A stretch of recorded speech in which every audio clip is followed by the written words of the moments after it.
Welcome back to On the Level Leadership. And this week I want to cover the topic of leading in difficult times. I know that this has been a huge question for me as a leader in my organization prior to my retirement. And it's certainly something that I think COVID has really pushed us all to our limits in some ways. And obviously, with the current events happening globally, we can all feel an increased level of stress or tension in the work that we're doing or in our daily lives. So this week I want to cover how we can really lead in these tough, tumultuous times and some aspects of leadership that we really should be emphasizing as we go forward.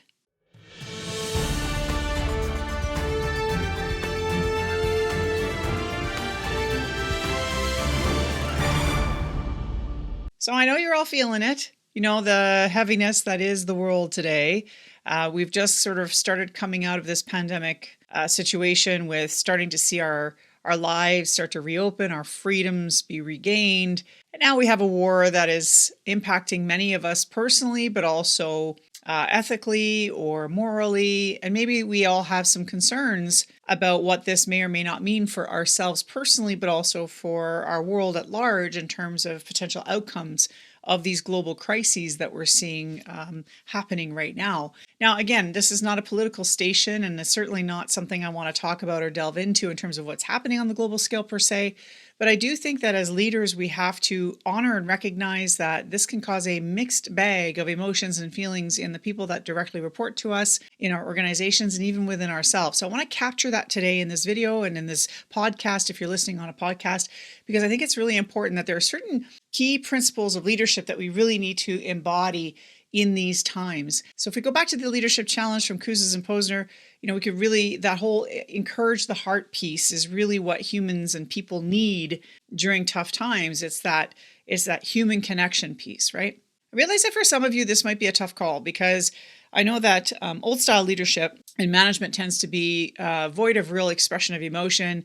It's like very pragmatic. We're very, what's the business today? Let's just get stuff done. It's very project management oriented and very task oriented, which is not a bad thing. But I do think that we need to superimpose some of that human element pieces on top of our usual leadership activities and or behaviors. It's part of that whole globally encompassing sort of leadership style that we all need to sort of embrace during these times. So there's a couple of key things I want to highlight today. One of which is the notion of being empathetic. Gary Vee talks about this all the time, right? Empathy is like the new leadership practice that we all have to espouse and really aspire to embracing in our leadership. I do believe that this is a component of leadership that we need to really embrace, and it's really defined as the ability to understand and share feelings with one another as human beings. If we're going to be part of a community, and let's face it, your workplace is your community during the work hours and sometimes after work hours. So if we're going to be part of a community, we need to be willing to honor and recognize those around us and the feelings of the room, or the tone, if you will, of the room that we're leading. This is an opportunity for you to recognize the fact that with everything going on in the world right now, we are all coming to this problem space with our personal lenses, our own mental models, our own perspectives, our own experiences. And as a leader in an organization, it's going to be really key to understand and be willing to accept the fact that not everybody is experiencing the problem, whether it's a business problem, an organizational issue, or whether it's a global issue. We are all not experiencing it in the same way. And part of your job as a leader is to empathize. You don't need to sympathize. You don't need to understand or even agree with somebody's opinion, but you need to empathize that their responses and actions are not always going to align with yours, right? And part of our job as leaders is to be empathetic to that. So it means being more willing to increase your communication with your staff. It means being willing to do a walk and talk with them. It means being willing to have a coffee chat with people who maybe are struggling with a circumstance or a problem or situation that's at hand. Your job as a leader is to really take that sort of polarized environment that we now have in the world that we live in, and understanding that the people that are working for you may not always agree with you politically or otherwise, but at the basic human level, we all want to be happy. We all want to be prosperous. We all want to be safe. We all want to be loved. We all want our families to be protected. So empathizing with your fellow human beings at that human level is going to be key to building trust and loyalty and getting the ongoing support you need to continue the business running during difficult times and to keep people motivated to keep pushing forward. If you feed into the polarization, if you argue with somebody instead of empathizing with them, you're just closing the door to communication, and then you're not helping the situation. So the next piece as a leader is you need to learn how to be open and transparent. Again, this can be a difficult thing for some old school leaders because as old school leaders, we sometimes are taught to maintain certain levels of control of information, to control the narrative, that you're protecting the staff by not giving them too much information. I've personally experienced that this doesn't work. Being open and transparent with your team is going to be really important. So be willing to discuss what happened or what is happening. That may mean allowing people to off-gas some of the stress that they're having around global events. That's an uncomfortable place to be from a business perspective. I get it. But if you can have an informal, maybe it's not done during formal business meetings where you're discussing tasks and objectives and all that. Maybe that's not the place, but maybe carve out some space for people to express their stress. And it could be through, a stress management sort of situation. You could bring in your, mental health initiative folks or staff or whoever you have on staff to help people with stress management to come in and have an open dialogue around the stresses that people may be feeling around what's happening globally or in their communities. So be willing to have those conversations. And then if it's business oriented, if the issue that's causing the stress and strain and frustration is business oriented, then be very clear about the decisions that are being made and what the plan is going forward. Because if you're open and transparent about that and there's no questions being asked about what's happening to me, then you're going to sort of decrease the fear factor, or at least you'll be able to manage the fear factor once the truth or the openness has been exposed. Remember again that if there are changes to the organization and you're open and transparent about that, just like on global events, you're going to have people who are going to react vastly differently. So provide space for that. Provide space for employees to give their ideas, to share their concerns, to provide suggestions. You don't have to use all of them. You don't have to initiate any of them, but you do need to listen to them. You need to acknowledge them and you need to thank them for that input. The other piece of this is just understanding that there's, you may be trepidatious yourself. And I've expressed that vulnerability to my teams in the past. There's nothing wrong with a leader to say, I realize that you may be uncomfortable with this because I am a little uncomfortable with this too, and then try to put a positive spin or a future leaning outcome to it. Your job as a leader is to pull people along willingly. Right? You don't want to force or push people along. You want to pull them along willingly. So the idea here is to acknowledge your trepidation in this and honoring the stress in the room, and then be able to sort of focus people into the future potential of how this might be beneficial or why this might be a good thing. Part of that being open and transparent piece is also being willing to ask for feedback on how you can be more supportive to your team or to your team members specifically. What can you do more of where they can feel more supported? Another behavior that I've used that I find is extremely important is being fully present. So what does this mean? It means being willing to turn off your phone, or at least turning it upside down when you're in a meeting, when you're in that one-on-one, face-to-face human contact piece, right? Because if somebody comes to you with an issue or they want to discuss a problem they're having or a stress they're having, and you're always checking your phone, like how is that going to make them feel? How would you feel if your boss was doing that to you? So the goal here is there's power in connection.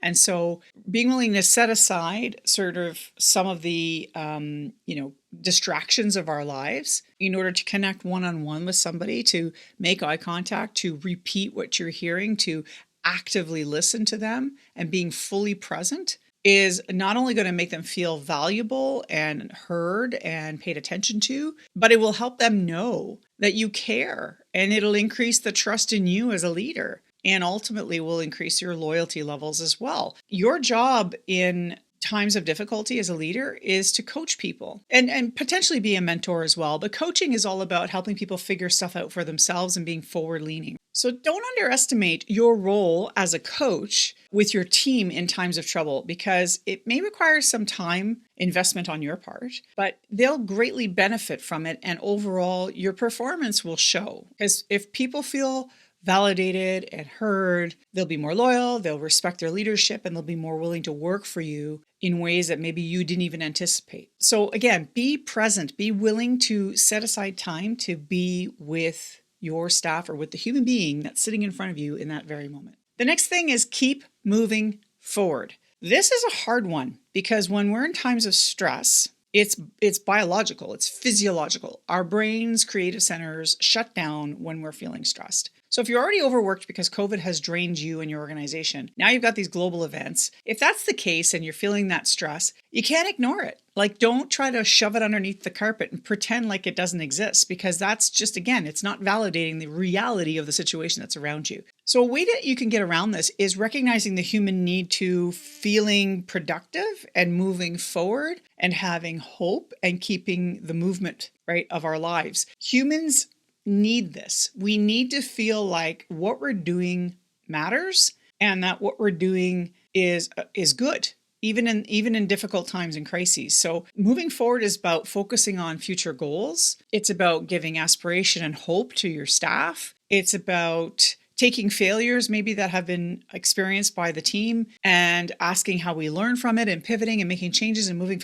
The idea here is that we need to keep moving forward. The world feels super effing heavy right now.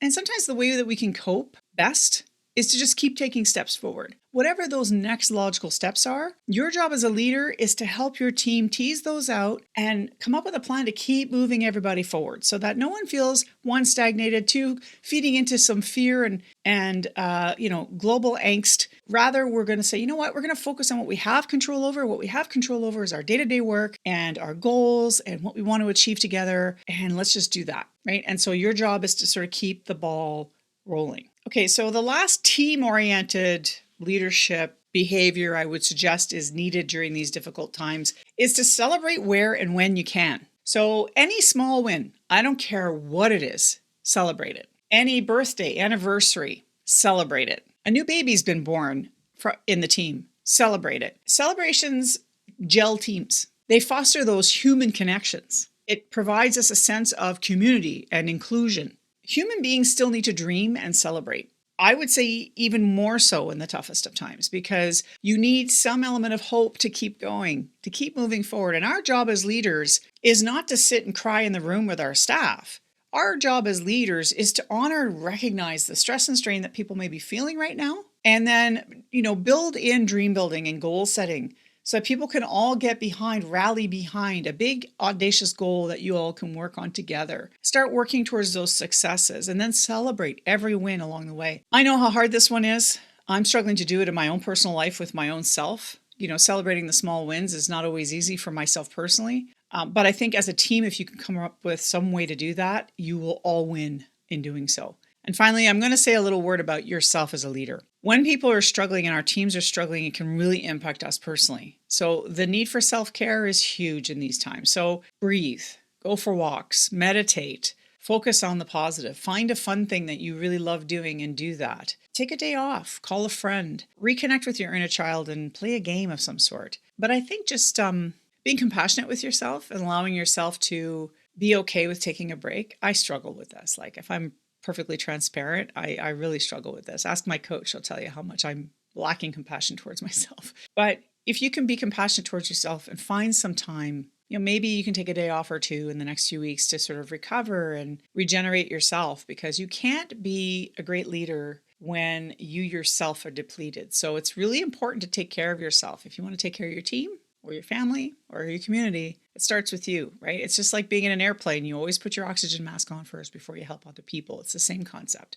So take care of yourselves. It's important because you're a big piece of that leadership pie, right? Your team is depending on it. Your family and community are depending on you to take care of yourself. Well, thank you for listening to this week's On the Level Leadership. I know the last couple of years has been tough on all of us. And I just want to encourage you to find ways to find joy in your life so that you can keep being hopeful and keep thinking of the future and helping your teams think about the future. I am here every week talking about leadership and how to grow in your career. If this is content you're interested in, feel free to subscribe on YouTube or follow if you're listening via podcast. I do thank you for being here. I really do appreciate it. And if you're on YouTube and you have any comments for me, maybe some thoughts around maybe things I may have missed, feel free to put them down there. I'd be interested in hearing what you have to say. Have a great week, folks. Take care of yourselves. Until next time.